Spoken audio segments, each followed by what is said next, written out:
ET crash retrievals. Now, we've all heard about Roswell and many other UFO crashes. Emery, welcome back to the program. Thanks for having me, George. Have you been on crash retrieval programs? Yes. Where? Well, I was stationed in New Mexico at Kirtland Air Force Base, and that's where one of their main facilities are, that they have these groups of individuals from all around the U.S. that'll fly in depending on their specialty. You know, I was part of a 3-man team that would be going there to evaluate the site, kind of like forensics, like when there's a death and they wall it all off. So the military gets there first, they wall off everything, secure the area, and then we get sent in before anyone else goes there to basically look at all the material in the craft, if there's any bodies, what's safe to touch, what's not. You know, there's many different devices that are put in place. You know, we're many hundreds of yards behind, setting up base camps to, you know, analyze the crash site, make sure it's even safe to approach first. You know, using all sorts of different special cameras and whatnot to scan the areas with satellites to make sure there's no extraterrestrial biological entities still alive. And if they are still alive, to go in there and treat them first. And since, you know, we were already examining many, many bodies, you know, I was part of that project to distinguish, you know, what type of ET this was, and was it safe to approach. And also, along with the craft and the material that were around there, such as the devices, since a lot of them are consciousness-assisted technologies that are linked biologically to the extraterrestrials, you know, you don't want to, you know, shut a craft off that might be keeping the body alive of the extraterrestrial. So there's a lot of these, you know, it's basically a triage of the area. Is it safe to go? If it is, then other teams come in. We're collecting debris, we're collecting devices, we're collecting bodies, and so forth. Why do they crash so often? Well, once any extraterrestrial manifests itself in a 3D, even if they're interdimensional, they still fall under the laws of our 3-dimensional space. So they're not bulletproof, okay? They might be able to outrun us, form a gravity flux field around their craft, and, you know, things happen. You know, they're not perfect either. And things can happen with their craft malfunctioning. You know, most likely we shot them down, to be honest. Oh, really? Yeah, using scalar photometry and energetic beam weapons. So there's a lot of this going on because the governments and corporations don't want anyone to know that these things exist, because if you do prove they exist, then you prove that they didn't get here by gas, coal, and oil. They got here by zero-point energy, free energy. And we want that energy. And that's what's, you know, they're going to lose all their money, because then we won't have to pay our electric bills. What is scalar energy? Well, scalar photometry has been used for a very long time. I usually don't tell people to read books or promote anyone, but Tom Bearden has a really good book on scalar photometry, if you guys could look that up and get educated on it. But it's a special type of frequency that travels within time and space. So if there's a device, let's say in China, they could easily shoot it through the earth and vaporize just you. They can make, you know, a huge earthquake off the coast there in Asia and create a tsunami. Or they could make a hurricane and have it take out Biloxi. So these weapons are very dangerous. There's only 6 of them that I'm aware of that's documented, and they have been used all the time. Anytime you see a really cataclysmic event, it's usually done by someone intentionally to demonstrate to another country, hey, if you don't give us what we want, we'll, you know, wipe you out like we did Sumatra. This was just a test to show you what we're capable of. So, you know, the Japanese Yakuza has one, of course the United States has one, I do believe Brazil. And Where did we get this technology? We developed it, and that's also other reverse engineered stuff that we found. So that's the downside of any type of extraterrestrial technology falling in the wrong hands. But don't forget, it also can be used to heal. It also can be used to clean up Fukushima in, you know, 20 seconds. So, you know, why are we not using this for the betterment of the planet is the question. When you're on a crash retrieval, what do you see? Well, I'll give you one example. Came across a craft that looked like giant Legos. It was probably about 50 feet by about maybe 30, 40 feet width, and it was crumbling, and it looked like it was made out of a meteorite, but very metallic, metal-like. It was actually in the ground a little bit. It dug up some soil, and we had approached this craft, and it's already been scanned by the satellites for radiation and other things. We were the first individuals to walk up on it. I've never seen a craft like this in the project, so it was kind of new for me. And it had broken cubits of it all over the place that were glowing, an orange glow, but was not emitting heat or anything. No smoke, nothing like that? No, there's no smoke, no dust. There was a lot of debris behind it, a few hundred yards, that was made up of all sorts of extraterrestrial devices and things like that that must have fallen out. There were 3 extraterrestrial beings that were there. 2 were dead and 1 was on its way out. And they were a type of human, more bluish in color and very tall, about 6 or 7 feet. And we have to be very careful because the craft, you can still feel like a hum from the craft, and it's still like the craft is still active, operational. We have to be careful that we don't touch something and it explodes at the same time. A lot of these times that we walk up on these situations, the craft is actually trying to keep the body alive. We have experts there also that if we don't know what type of ET is, they try to, do some things with it. One time they brought an extraterrestrial with us that did know the race, and they were trying to resuscitate this extraterrestrial, and they were doing it through the wrong orifice, and there was another orifice around the sternal notch that it actually breathed through, and they were able to resuscitate him. Of course, we're called there because we know the best anatomy of these beings. We understand how everything works. Sure. We're familiar also with a lot of the equipment that comes with the beings, and of course their craft. So it's a big, laying out and triaging everything and making sure that, this is safe to touch, this isn't. Let's, air evac this being out immediately. Let's try to save this being. At the same time, we have special devices, and we can tell if moving the being away from the craft could be, deadly for that being. Do you have an ambulance nearby and stuff like that?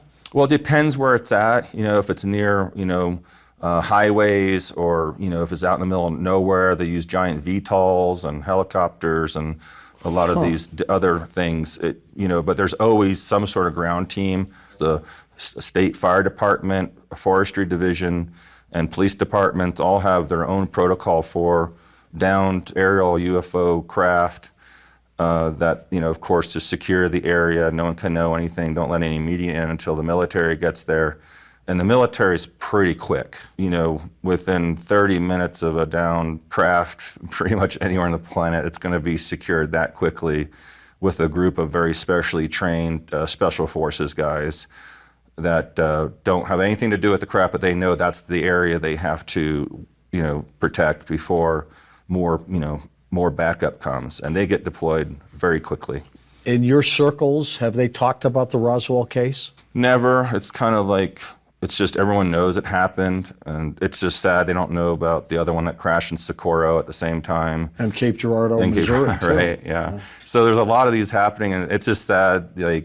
It's kind of like it's been beaten up so much that it's hard for some people to believe, some people not to believe because of all the disinformation. And so it's not really talked about in the projects compared to the new stuff that happens every day. That's 10 times more exciting. That even though it is covered up, it is being recorded somewhere. It is going on a database. I do believe one of our G8 countries that's really good at hacking things will soon hack into these things and expose these events. What about ancient retrievals that go way back even to the biblical times of antiquity? Anything there? Sure. There's craft being found with ground-penetrating radar all the time, deep within the Earth's crust. And they basically, what they do for these types of situations is they'll scan it with some special technology. Okay. And they'll take it, back to the surface, this information, and they'll 3D print the entire ship, even if it's hundreds of feet, or large as the Titanic sometimes. And they'll recreate and 3D print this whole thing and set it up, and use that for a couple of years, practicing when we breach it and go in and go here and there and what's this and what's that. And depending on, is it giving off some sort of energy signature we have to be careful of? So there's a lot that goes into it before they start drilling in the ground and going down into these things. Because some of these craft, sometimes we don't understand how it got in granite. How did it get in? Did it just, teletransport to the wrong area and it got stuck, So these things, they take very seriously, and it might take years and years before they actually get into it. And, this is also happening down in Antarctica right now.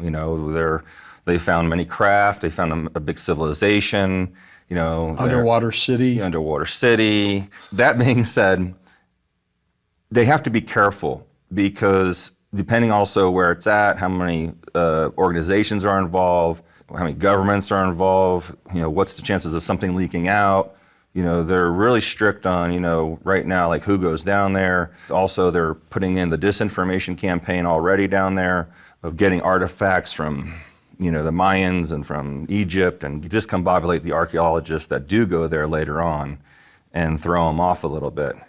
Were you sent on retrievals, Emery, because of your medical background? I was sent on retrievals only because I had experience on classifying extraterrestrials, classifying devices from extraterrestrials, and working on the extraterrestrial crafts. So I was there more to say, this is what I know about this body, this is what I know about this device, this is what I know about this craft. Some extraterrestrials, you can't just go out and touch, you could contaminate yourself. Well, yeah. I mean, it's kind of like touching an electric eel. So you got to be really careful, and the science behind all that, with the craft, communicating with the devices, communicating with cybernetic organisms that are there, trying to help heal the craft. They have their own thing going on that we are still learning. Like when our plane crashes, we go out, we have our own protocol. Well, they have a protocol too. And also, is it transmitting anything? Are they sending for help? Are they going to dematerialize right now?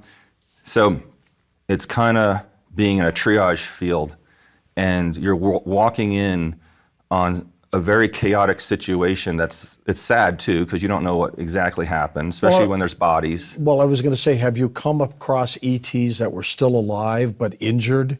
Yes. Oh, yes. Many times the extraterrestrials are alive, and and sometimes they're communicating telepathically. Sometimes they're speaking in languages we don't understand. And just like you would try to help someone from a foreign country that just got hit by a car, and you don't understand what they're saying, they're in pain, and you're trying to help. It's a very difficult situation to be in when there's a communication problem, because not all of them communicate through telepathic means, or speak English, of course.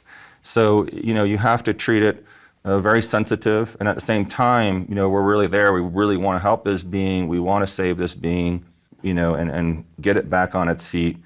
But maybe picking it up will kill it too, and or maybe separating it from the craft will kill it. And when we know there's these energy signatures happening, sometimes we, they're already preparing to move the craft, no matter what.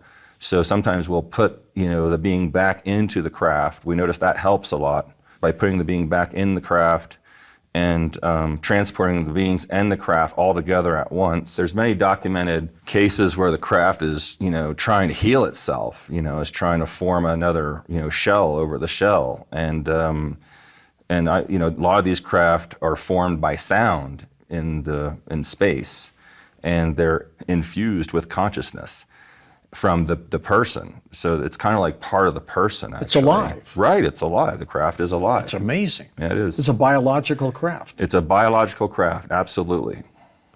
The Lego-looking craft, was that biological? Yes, it was. In your opinion, it was. Absolutely. Tell me about contamination and the possibilities that the planet could get contaminated. The craft are immediately put in these giant bubble-like tents. And what happens is, if there is any sort of really bad like contamination where How would you know? it could spread. Well, we have these devices that scan the area with frequencies. Remember I told you about this? Right. That has a database of bacteria and viruses and things like this that we have to protect the planet regardless. And there has been times where they will sterilize an area and they will completely vaporize that whole craft just because there might have been a chemical or a biological agent. That's when they use special energy weapons and other things to vaporize that entire area without causing damage to the surrounding, minimal damage to the environment. It's like a no-fly zone here because we're really evil species. Like anything that comes near our space, we want to shoot it down.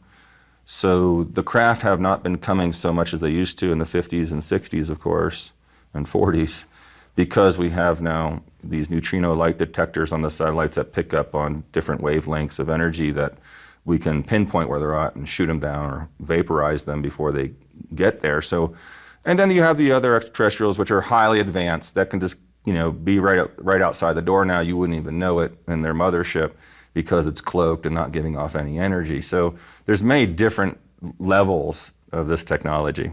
It's truly remarkable how we're able to retrieve these craft. And how many are we talking about? Since how many? 2, 3, 100? Hundreds. Hundreds of crashes? Yeah, hundreds. And how many do we knock down? I don't know. Why would we be so hostile? We can't allow the American people to know that they exist, because if they do, then it's going to destroy gas, coal, and oil and big pharma. So when you get onto the scene and they're alive, what do? Well, I first try to figure out if it's a joint thing. There's me and 2 other people, usually the first ones there, that walk up after it's been scanned, after we saw all the data. And if there are, alive ones there, we will approach the beings if it's safe, for us to, and try to communicate first. And after communication is done, and we see if we can offer assistance in any way, we ask questions if the being is able to communicate. First of all, where are you from? How did you get here? And how can we help the rest of your crew? We ask really basic questions that you would see kind of in pop culture, like you would with someone that got in a car accident. Do you comfort them, the ET? Of course. I mean, they know we're there being compassionate. They're not drawing weapons or anything like that. This is a crash. We're not told this thing crashed or shot down. We don't know when we get there. We're there to establish contact, to triage the extraterrestrials, and then triage the craft, triage all the devices that are there, because some of the devices are also alive as well. There's a lot of things going on at one point. Before the team comes in, we have to declare this area safe for everyone to come and do what they need to do. And safe just means, you're just not going to walk up and die, Right. from the electromagnetic fields that still might be on, or the extraterrestrials, if, they're known to carry, different biological strains of things. We've had many bodies that, we worked on, and just like we have like bacteria on our body, that's not friendly. We have staph growing all over our body all the time, but our immune systems are so good, we fight it off. So they also sometimes have, bacteria and viruses and things. So we have to be careful of that. And even though they might be a healthy ET, it's just like it's a contamination issue. It's a biohazard no matter what. So we have to take these beings and escort them to special aircraft that are fitted out with these airtight hyperbaric oxygen chambers inside the craft, and load them in there. And sometimes scientists go in to continue communication and things like that. And then from there, usually the craft is, of course, immediately moved as quickly as possible, if they can. If they can. If they can. If not, they'll stage a big thing to get people out of there, like they did in Close Encounters of the Third Kind, saying there's some outbreak or chemical spill or To whatever. panic us. You know, I was only there to analyze the bodies, the craft, the area of, you know, what happened, communicate with the ET, and if I could do that, we would try to save the ET, and But then he's carted away, and then he's carted away. and you don't know where he goes. No, Did you ever try to inquire? no, it's you don't inquire. So tell me about this test site. You know, this story, Emery, starts back in 1980 when I was flying with for the Department of Energy, North American OV-10, and I was told they were going to get me a Q clearance. Well, you know, the Q clearance is pretty high clearance, and I didn't understand why I would have to have one. It was nice to get one, Right. but the paperwork was massive, because I had to account for every time I flew in and out of the country, and my application was 6 pages, single type, you know, entries and exits, and it took 18 months to get the clearance. Anyway, the reason I needed the clearance is they were upgrading the security for the entire test site. So even although I flew over the new places, and my job was to give them the winds from ground level of 10,000 feet before they shot the test, so that they would see that if it vented, it wouldn't be going towards Las Vegas. What were they actually testing? Nuke. They were testing an underground nuke. But what that did is it gave me a chance to look around and see what was going on. Now, I couldn't see into Groom Lake or anything like that, but to the north of where I was flying in the Paiute Mesa, Rainier Mesa. Anyway, as it started to get finalized, I heard through several contacts that I had that the Sandia was going to need 2,000 people a day. That meant they were going to have to take 2,000 people and take them up to Sandia on the Paiute Mesa and bring them back in the evening. Now, that's a lot of people. You couldn't do it. We could do it with airplanes, but they wanted to do it secret. They didn't want anybody to know what was going on. So they couldn't get special projects, which ran the Boeing 737, get a bunch more 737, because that would have alerted somebody that something was going on. So they decided to build an underground secret maglev subway. Right. You did mention Paiute Mesa, but you also mentioned Sandia, which is in New Mexico. I don't want people to be confused. Yeah, what the secret government, started to do in the 80s was name secret projects with names that were common, so that, you know, we had the Sandia Laboratories, the Sandia Mountain Range, Manzanas. And so if they named the new secret base Sandia, if it got accidentally mentioned, People would think it's over there. exactly. Yeah. They had to get 2,000 started to build the maglev subway, and they needed, as you know, when you build a subway, you don't start underground, you start at the top and work down. Right. So they needed about 70 acres of an empty lot where they could dig down on the strip. How did they hide that? Well, they first of all, they used the area of the Stardust Casino, which had been demolished, and that area was free. It was just an empty lot, and they were trying to sell it. And so the major casino that was in operation of this whole underground massive effort bought that empty lot, but it was right on Las Vegas Boulevard, so they had to hide it. So what they did is they built a fake casino, and that was called Echelon. And they told everybody in the press they were going to build this great casino, and they put up the framework, but it was really just to hide, the operation from Las Vegas Boulevard and Industrial on the west side and Desert Inn Road. No, I understand, yeah. So fortunately, somebody had taken aerial pictures of this operation.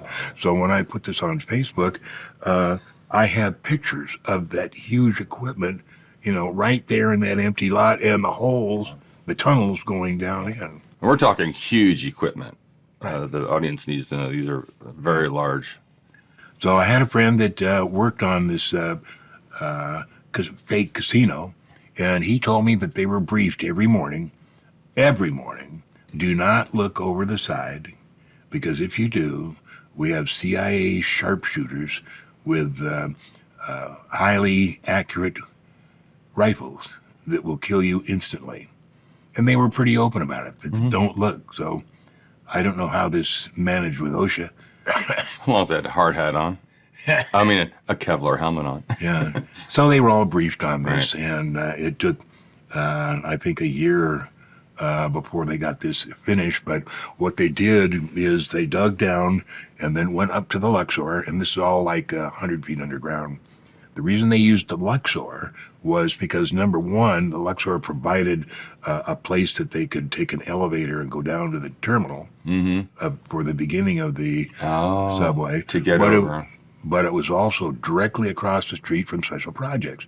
Now, Special Projects has been around for 40 years, and their job is to transport workers in Las Vegas up to Groom Lake and to Tonopah Test Range, and they have that brand new space-looking terminal on the west side of McCarran, and that's where they park their 6 Boeing 737 and their Yeah, I've seen Beechcraft them. Right. and all their other aircraft. So what they have is an elevator that goes down and a moving sidewalk that takes the people that are authorized to use the subway under the Luxor. Now, from the Luxor, it goes to the Bellagio, where there's another huge terminal. Now, the reason they used the Bellagio is the Bellagio already had underground parking for their customers already built. Perfect. And this was perfect Sure. for the thousands of people that they had to hide. And all they did was tunnel to the terminal. So if you go on the web and type in power failure 2004, you'll see that when they were enlarging the terminal under the Bellagio, they accidentally hit the major power grid for the Bellagio, and knocked out the power for 3 days. Now, as you know, Emery, when they build a casino, one thing they plan for is to never, ever, ever lose any power, because they've got millions of dollars going across the tables every second. And this knocked out the power for 3 days. They must have It won. was a massive intelligence failure because of the fact now they had to get help to get this power grid back on, and they had to tell Nevada Power, which was what they were called then, now it's Contract. called Nevada Energy. They had to get those guys out and tell them what was going on, which means they had to sign NDAs, non-disclosure agreements, for the 12 or 15 people that they needed to get this back into operation. Wow. It was a That's a massive, cluster. massive screw up. Now, I don't know how they dealt with the owners of the Bellagio, who then it was Steve I'm Williams, sure they would have to or how they compensate told them. But in the newspaper, you can see that it says the power failure was never explained. I thought that was hilarious. Never explained. So from the Bellagio, it goes direct to, went direct to Sandia. And then they had another one that went to Groom Lake. And now it's all over. They have all these massive subways under the entire test site. Now, the trip from Bellagio to Sandia takes 21 minutes. So it's about 300 miles an hour. 300 miles an hour. John, we have a map here of the underground maglev tube system coming out of Las Vegas. Could you explain this Right. map to me? Yeah, Emery. Right here is Las Vegas, where the terminus is. The original terminal is under the Luxor, and the reason it's under the Luxor, it's right across the street from Special Projects. And those people who are authorized from Special Projects take an underground moving sidewalk to the terminal at the Luxor. From the Luxor, it goes to the Bellagio, and the Bellagio, the reason they use the Bellagio already had underground parking, which they could use to get the 2,000 people up to Yeah, the brilliant. Right. And made a tunnel from the underground parking to the Bellagio terminal. From the Bellagio, it goes up to Paiute Mesa. Right there. No, to your left. Right there. That's Paiute Mesa. And that's where the new secret base is, and that's why they need 2,000 people a day up and back. Yeah, and that's why Later- they nicknamed it Sandia, to kind of Right. disinform people. Exactly. Right. Now, over to the right, you see Groom Lake, and they decided to make another terminal there. Up here is Coyote Springs. That's a secret underground base. What are they doing up there? We don't know. But I had a friend wanted to know exactly where it was, and he got a job as a flight attendant with Key Airlines, who ran the subcontract. And He saw where it was, but he won't tell me. But he told me, yeah, he said it's there. When the people get out of the airplane, it lands right in the middle of the desert. Right. There's nothing there. And he said when the people go down the stairs at this place, he said there's a little sand dune, maybe 8 feet high, and they just walk behind this thing and disappear. So that's obviously where the stairway goes. Are they making them wear those glasses? Some of the employees Not there. Not there. Because all they have to do is walk over the sand, and there's no indication. This is about 10, 15 miles to the west of Panica. And the up here is where Panica, and there's another city up there. And if you drive up there and try and get into that dry lake, area, there's fences and guards won't let you go in there. Now, the other line that goes to the northwest there goes up to the Tonopah Test Range. Yeah, Tonopah, right. Yeah, and that's where they have the big elevator on the dry lake that goes down maybe 15 stories. Right. And that's where they hide all their flying saucers that we have that are ours, that use our anti-grav stuff. And that area is hundreds of acres under there. For the last 6 years, Google has not changed that picture.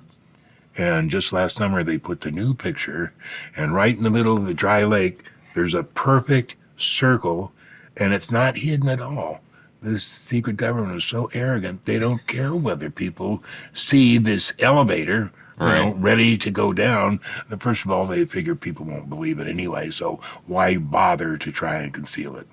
But it's there. Then up to the top there is the subway goes to Ferber Flats. That's 44 miles south of Wendover, Utah, and that's the big air base where they fly the black triangles out of, and that's hidden by a holographic image. And what they do is they project a holographic image over the airport that makes it look like desert or wherever it is. If it's in a forest, looks like a forest. And pilots flying in there are radar vectored onto final at about 200 feet. They turn the image off so he can see to land. What's going on. He lands, and then they turn the image back on. Now, the people that work up there are told that it's done with mirrors. They want to keep this holographic image secret. Right. So they're Where'd you get that intel from? From somebody who worked up there. Oh, okay. All right. Have you been up there? No, I have not. Have you been to Sandia or Dreamland? Sandia, no. Dreamland, I know you. I told you I went there in 1977 Right. to take pictures. And I've been to several areas. You can see that one area up there that says Ely. Yeah, Ely. A friend of mine used to drive that twice a week, and every time he would go by 10 miles south of Ely, always 2 o'clock in the morning, he would occasionally see runway lights about 10,000 feet long, blue, as its secret military color, and he never figured out what was there. He never had time to drive over there. So there's a strip up there for something, but we never did find out what it was. How do they keep the restricted areas up there by Utah at the farthest base up there? You know how it's not only airspace and it's not BLM land. They keep intact the original restricted areas, Right. but to extend it, they use MOAs, military operating areas, Okay. to hide the secret strip at Ferber Flats. And it was right in the paper, and it showed a map and everything. And they said, well, we need more area for our F-16s to practice. Ha! Not likely, you know. But didn't it belong to a U.S. citizen or rancher probably or somebody, some of the land up there before it was taken over?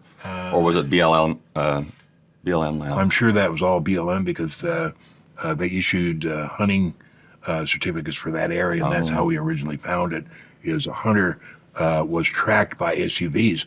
Fortunately, he was experienced from his time in Vietnam, escape and evasion, to get rid of these, evade these white SUVs which were guarding the base. What about the Hoover Dam, John? Do you know anything about that? Well, that's where Area 51 originally got all their power. That's right.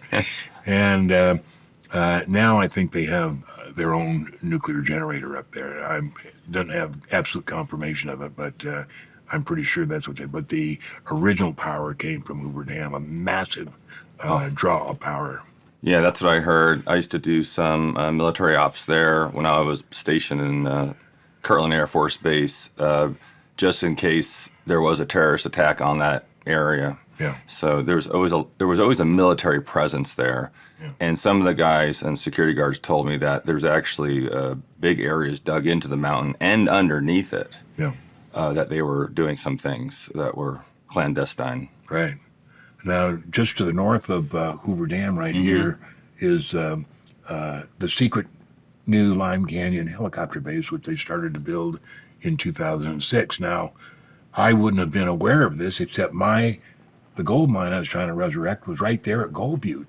And in 2006, I heard dynamite going on. Oh, my. I was the only one that was authorized or licensed to have dynamite, so I couldn't understand who else was using dynamite. It turned out that's where they were building the Treasure secret Hall? helicopter base right there.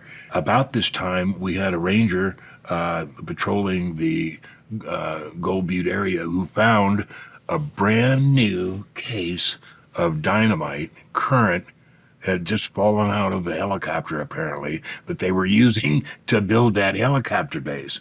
And that helicopter base was operational in 2008 or 2009, and it's hidden along the Lime Canyon Ridge, and I haven't been able to find it. Well, I'll be. And who's running that facility? Is that corporation-based, military, guarded? I know it's the same people that are operating the secret helicopter base that's just north of Nellis. It's over that range, and the people that work up in that area say they see the helicopters coming up and over that range, but nowhere to come from. Right, they're just coming out of the mountain, right? They just come right out of the ground. And you want to explain how these maglev systems actually work, the electromagnetic ones? You know, I don't know exactly, Emery. I've just heard, for years of maglev, and there's another form of a vacuum. Vacuum. They actually use both at the same time. Oh, they do? Yeah. When I originally got into this, I heard about the Navy transportation system, which started at the submarine base in San Diego. And the Navy people who would ride, they said these were like cars that only had one person. You get in there, Right. lay back, and they'd take off your watch and your jewelry and everything. And within minutes, you'd be in North Dakota. And they never figured out how that worked. Yeah. And they also go all the way around the world. That's the first time I heard of that. Yes. And then we started hearing about, those type of transportation going to Pine Gap. Pine Gap, right. People yeah. would be at Groom Lake and then a couple of minutes later being at Pine Gap. How did they do that? We're talking about 2,000 people going out here, or more a day, of course. Yeah. And they're getting here by these maglev trains and being flown in. Does these maglev trains, hold, what's the maximum capacity? Have you heard of this? I don't know, and I don't have any really heard from anybody that actually rode on them that will tell me. But it's got to be at least 200 people per car for the transportation, because you're talking about 2,000 people have to get them up there within 2 hours. Right. It's either traveling really fast or they have a very a long tube system along a train there. I've seen the single ones that you have talked about, these capsules. Yeah. And I have witnessed the long train, but I've never actually rode in that. I've rode in smaller versions that hold maybe 4 to 10 people. Exactly how you say, where you lay down, you have to take off all your stuff. So they're still using the old technology back in the early 90s is what I'm talking about. So now I'm sure it's a little bit more advanced of what they have to get all these employees up there. Right. So when they built that massive construction of the west wing of the White House, people said, well, it must be for a 74 megaton bomb protect. No, it wasn't. Terminal. What they were doing was accessing the White House with the underground transportation. Yeah. That's why it went down 60 feet. So not everybody in the White House is authorized to know about that transportation. Sometimes the president is because he doesn't have high enough clearance. And the way clearances work is top secret is the lowest clearance. And then above that, there's 38 levels. There's 28 levels of top secret crypto, and then 10 names above that, which is ultra, all the way to majestic, which is the top clearance. So the president of the United States, he doesn't have very high clearance. Yeah. He doesn't need to know. He's only in office for a maximum of 8 years. Right. And it takes very long time to vet him for these clearances. So he might have top secret crypto 17, which would allow him to know some stuff. But when you get a clearance of, say, top secret crypto 17, you don't get to know everything in that level. All you get to know is what you work on. Right. Yeah, that was kind of my situation. I had a different code. It was just A22. Yeah. We're working on the devices and also working on the beings, and also not knowing where I'm going, but we're escorting you to this place, through this maglev. And within 30 minutes, I don't know where I was. They wouldn't tell me, because I'm not there to know. I'm just there to be escorted to look at this craft, Right. And that's it, And it was kept very compartmentalized. And it wasn't until later on, getting out of the military and kept doing some contract work, where I actually started getting more clearances, and it was actually faster that I wasn't active duty at the time. Thank you, John, so much for explaining all that. I'll see you soon. My pleasure, Emery.